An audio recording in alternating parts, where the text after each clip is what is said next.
اعتکاف کے حوالے سے کچھ فضائل اور مسائل آپ کے سامنے پیش کرنے ہیں۔ اعتکاف وہ عمل ہے جو رسول اللہ صلی اللہ علیہ وسلم نے پابندی سے فرمایا۔ جب آپ صلی اللہ علیہ وسلم کا آخری وقت تھا، عمر کا آخری حصہ تھا، تو اس میں آپ صلی اللہ علیہ وسلم پابندی سے اعتکاف فرمایا کرتے تھے۔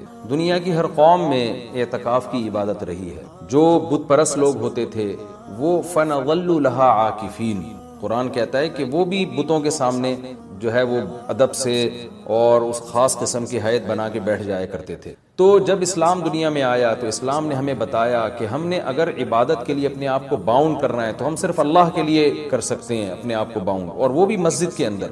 تو نبی صلی اللہ علیہ وسلم نے مسجد میں اعتکاف فرمایا۔ اس وقت سے لے کے آج تک امت آپ صلی اللہ علیہ وسلم کے اس عمل کو فالو کر رہی ہے۔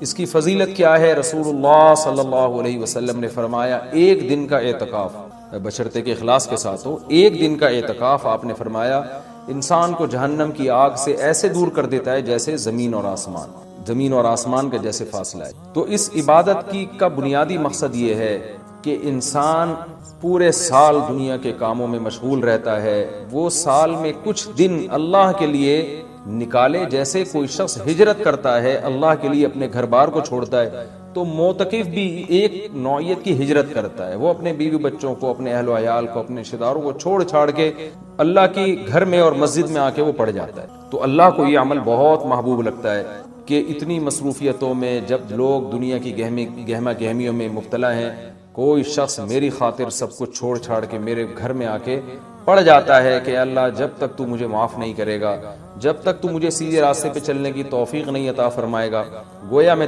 تیرا در چھوڑوں گا نہیں۔ تو اللہ کو یہ عمل بہت محبوب ہے، اور پچھلی امتوں میں بھی کسی نہ کسی درجے میں یہ عمل مختلف شکلوں میں مشروع رہا ہے۔ آپ صلی اللہ علیہ وسلم نے اس کی فضیلت بھی بیان کی، اور فقہائے کرام نے قرآن و سنت ہی سے اعتکاف کے مسائل بھی نکالے۔ تو اعتکاف کی سب سے بڑی فضیلت کیا ہے؟ ایک تو وہ فضیلت کہ جو حدیث میں بیان کی کہ مشرق اور مغرب میں جو فاصلہ اور آسمان اور زمین میں جو فاصلہ ہے، اتنا اللہ تعالیٰ جہنم کی آگ سے انسان کو دور کر دیتے ہیں۔ دوسری فضیلت اعتکاف کی کہ اس میں ہم آپ صلی اللہ علیہ وسلم کی ایک سنت کو فالو کر رہے ہوتے ہیں، جو کام نبی نے کیا ہم وہ کر رہے ہوتے ہیں۔ اور قرآن کہتا ہے لَقَدْ كَانَ لَكُمْ فِي رَسُولِ اللَّهِ أُسْوَةٌ حَسَنَةٌ، تمہارے لیے محمد صلی اللہ علیہ وسلم کے عمل میں اسوہ حسنہ، ایک اچھا نمونہ ہے، جیسے انہوں نے زندگی گزاری تم بھی ایسا کرو۔ تو نبی صلی اللہ علیہ وسلم کی سنت اس سے زندہ ہوتی ہے۔ دوسری فضیلت۔ تیسرا فائدہ اعتکاف میں کیا ہوتا ہے کہ آپ 10 دن جب مسجد کے ماحول میں گزارتے ہیں، مسجد کی ایک روحانیت ہوتی ہے، مسجد گناہوں سے پاک جگہ ہے، تو اس کچھ بھی نہ کریں، اس روحانیت کے اثرات آپ کے دل کے اندر جذب ہوتے ہیں، لاشعوری طور پر آپ کا دل اندر سے تبدیل ہوتا ہے۔ یہ اعتکاف کا تیسرا فائدہ۔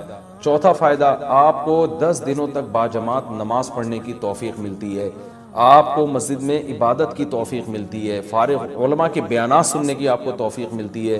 یہ ایک بہت بڑا فائدہ ہے اعتکاف کا۔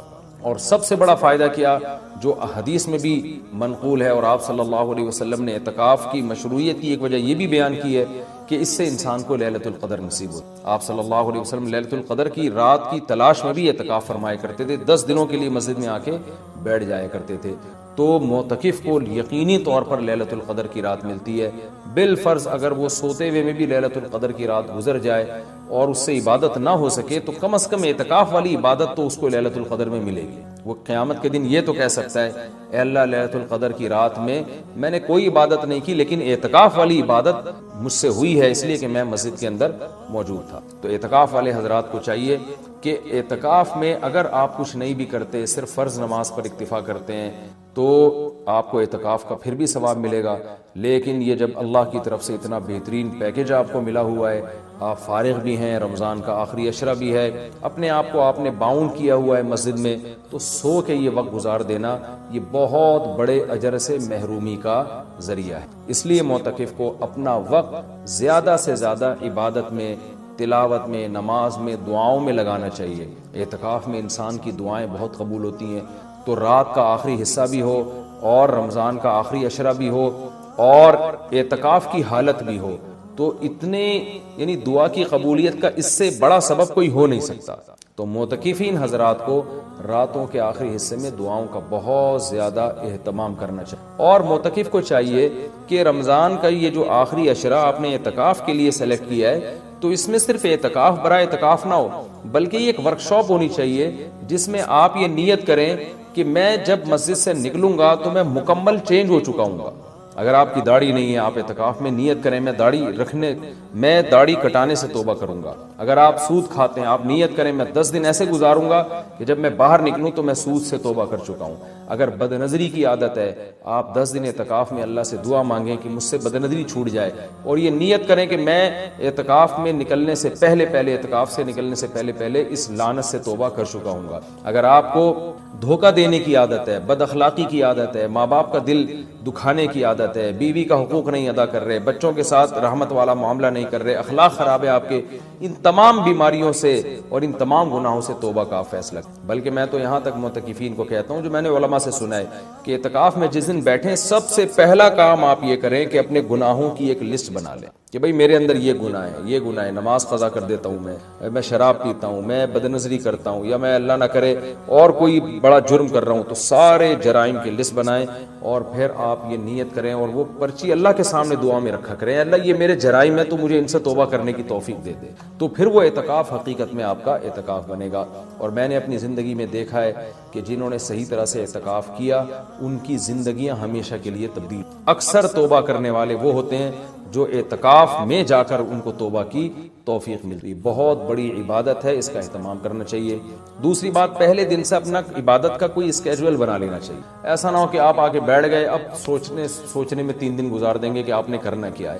تو اپنا ایک اسکیجول بنائیں کہ بھئی تہجد کتنی، تراویح کی تو پابندی کرنی ہے، تہجد کتنی پڑھنی ہے اور کتنے پارے اس میں پڑھنے ہیں، یا کتنی مقدار میں تلاوت اس میں کرنی ہے، تسبیحات کتنی کرنی ہے، کون سی کرنی ہے، دعا کس وقت مانگنی ہے، کتنی دیر مانگنی ہے. یہ پورا ایک اسکیجول پہلے سے ہونا چاہیے آپ کا. کھانے پینے کی ترتیب تو پہلے دن بن جاتی ہے کہ سحری کون لے کر آئے گا، افطاری کون لے کر آئے گا، اور رات کا کھانا کون لے کر آئے گا، اور چائے کب پینی اور کون کس وقت لے کر آئے گا. یہ تو ترتیب میں پوری بن جاتی ہیں. تو یہ تو آپ باہر بھی کر سکتے تھے یہ کام. اعتکاف تو عبادت کے لیے ہے، تو عبادت کی ترتیب بنانا یہ چائے اور کھانے پینے کی اور پکوڑے اور سموسوں کی ترتیب سے زیادہ ضروری ہے اعتکاف میں. تو شروع میں اس کا اسکیجول بنا لینا چاہیے. اس بارے میں کچھ مسائل بھی ہیں کہ اعتکاف کن چیزوں سے ٹوٹتا ہے. پہلی بات تو یہ کہ اگر آپ کا روزہ ٹوٹ گیا تو اعتکاف بھی خود بخود ٹوٹ جائے گا. اعتکاف جب بھی ٹوٹے گا تو قضا 1 دن کی ہوتی ہے اس کی. جیسے کسی کا اعتکاف ٹوٹ گیا تو وہ اگلے ہی دن مغرب سے پہلے قضا کی نیت کرے اور یہ نیت کرے کہ میں جو آج اعتکاف ٹوٹا ہے اس کی میں قضا کر رہا ہوں. کیونکہ وہ سنت اعتکاف تو اب اس کا ختم ہو جائے گا. وہ ایک قضا اعتکاف کرے اور پھر آگے نفلی اعتکاف کی نیت سے مزید دن اگر باقی ہیں تو مسجد میں بیٹھے تو وہ 24 گھنٹے روزے کے ساتھ قضا اعتکاف کی نیت کر لے گا. یعنی 24 گھنٹے اعتکاف ہوگا اور روزے کے ساتھ، روزہ جو صبح صادق سے غروب آفتاب تک. کن چیزوں سے اعتکاف ٹوٹتا ہے میں اس پہ تذکرہ کر رہا تھا. ایک، روزہ اگر ٹوٹ گیا تو اعتکاف بھی ٹوٹ جائے گا. دوسرا، بلا شرعی عذر اگر آپ مسجد سے باہر نکل گئے تو آپ کا اعتکاف ٹوٹ جائے گا. شرعی عذر کیا ہے؟ شرعی عذر ہے سب سے پہلے قضاء حاجت. قضاء حاجت کے لیے آپ جا سکتے ہیں اور اس دوران چلتے چلتے باتیں بھی کر سکتے ہیں. رک کے آپ باتیں نہیں کر سکتے. آپ واش روم تک پہنچے، پتہ چلا جی واش روم کا دروازہ بند ہے، کوئی پہلے سے وہاں موجود ہے، تو آپ اس کے انتظار میں وہیں کھڑے رہ سکتے ہیں. اس سے اعتکاف نہیں ٹوٹتا. وہاں کھڑے کھڑے آپ کسی سے موبائل پہ بھی بات کر سکتے ہیں، آپس میں بھی بات کر سکتے ہیں. ہاں، بندہ باہر نکل آیا اور پھر بھی آپ موبائل پہ لگے ہوئے ہیں تو آپ کا اعتکاف ٹوٹ جائے گا، کیونکہ اب یہ آپ کا کھڑا ہونا یہ شرعی عذر کے بغیر ہے. وضو کے لیے آپ جا سکتے ہیں. جب آپ وضو کے لیے گئے تو نل کا کھولا آپ نے، وضو کے دوران آپ بات چیت کر رہے ہیں، اس سے اعتکاف نہیں ٹوٹے گا. وہ الگ بات ہے وضو کے دوران بات چیت نہیں کرنی چاہیے، لیکن اس سے اعتکاف نہیں ٹوٹے گا کیونکہ آپ نے اس بات چیت میں الگ سے ٹائم نہیں لگایا. وضو کے دوران ہی آپ نے بات چیت کی، وضو آپ نے پراپر طریقے سے کیا، اور اب آپ وہاں بیٹھے بیٹھے وضو کی دعا پڑھ رہے ہیں یا کچھ اور پڑھ رہے ہیں تو اس سے بھی اعتکاف ٹوٹ جائے گا. کیونکہ پراپر وضو کرنے کے بعد آپ پر لازم تھا کہ آپ اٹھ کے مسجد میں آئیں. ہاں، جلدی وضو کرنا ضروری نہیں ہے. بعض لوگ وہمی ہوتے ہیں، وہ سمجھتے ہیں میں اعتکاف سے مسجد سے باہر نکل کے وضو کروں تو بہت اسپیڈ میں کریں. ایسا کچھ بھی نہیں ہے. تمیز سے، آرام سے، شرافت سے، اعتدال سے آپ وضو کریں، جو پراپر طریقہ ہے وضو کرنے کا. جب آپ وضو میں قلی کر رہے ہیں تو اس دوران آپ ٹوتھ پیسٹ یا برش بھی کر سکتے ہیں مسواک کی نیت سے. ہاں، وضو کرنے کے بعد الگ سے پھر یا الگ سے ٹوتھ پیسٹ یا مسواک کرنے کے لیے مسجد سے باہر جانا، اس سے اعتکاف ٹوٹ جائے گا. وضو کے دوران وضو ہی کی نیت سے یہ کام کیا جا سکتا ہے تو اس سے اعتکاف نہیں ٹوٹے گا. اسی طرح اگر کسی کے لیے گھر سے کھانے پینے کا انتظام نہیں ہو رہا، کوئی لا کے دینے والا نہیں ہے، تو وہ مجبوراً کھانا کھانے کے لیے بھی باہر جا سکتا ہے، کیونکہ یہ کھانا بھی انسان کی بنیادی ضرورتوں میں سے، آپ ہوٹل سے کھانا خریدنے کے لیے مجبوری میں جا سکتے ہیں اور لا سکتے ہیں۔ غسل کے لیے، فرض غسل کے لیے تو اعتکاف سے باہر نکلنا بالکل جائز ہے۔ سنت غسل کے لیے جو راجح قول ہے، جو دلیل کے لحاظ سے قوی ہے، اس کے مطابق سنت غسل کے لیے آپ اعتکاف کے لیے مسجد سے باہر نہیں جا سکتے، چاہے وہ جمعے کا دن ہو یا کوئی بھی دن ہو۔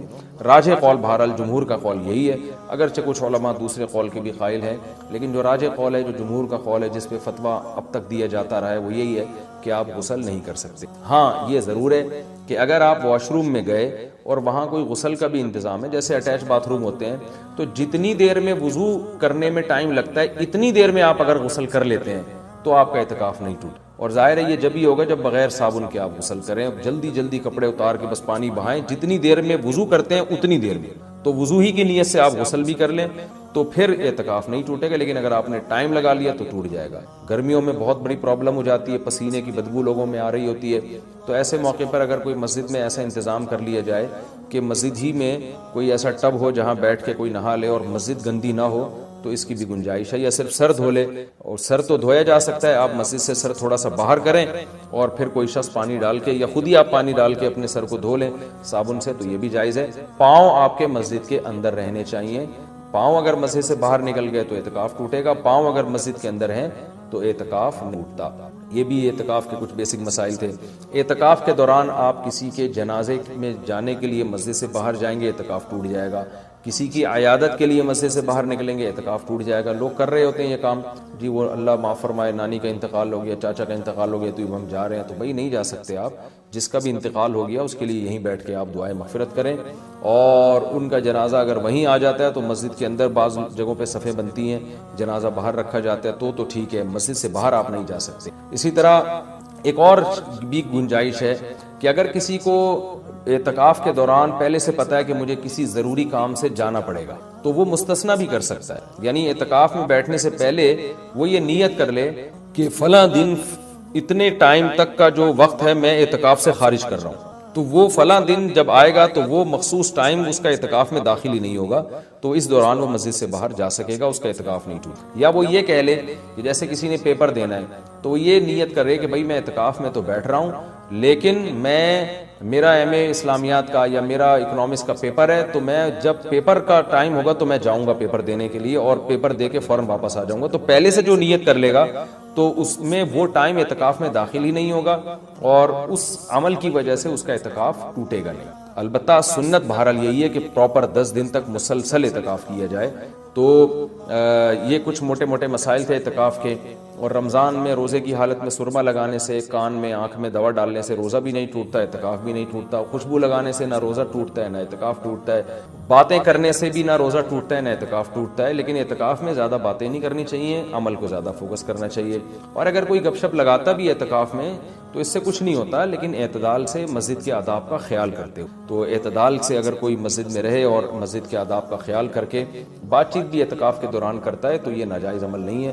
ایک بات جو آخری بات، اعتکاف میں موبائل کا استعمال کم کریں اور اس کو مثبت ایکٹیویٹیز کے لیے محدود۔ فون پہ باتیں کرتے رہنا، ویڈیوز دیکھتے رہنا فیس بک کی، یہ تو سارا ٹائم آپ کا فیس بک برباد کر۔ کوئی کام کی علمی بحث دیکھنی ہو تو ایک الگ بات ہے، لیکن ویڈیو گیم اور ان چیزوں میں اعتکاف کو برباد کرنا یہ بہت بڑی محرومی کی بات۔ اللہ تعالیٰ سے دعا ہے کہ اس رمضان کے اس عشرے کو اللہ ہم سب کے لیے رحمت بنائے۔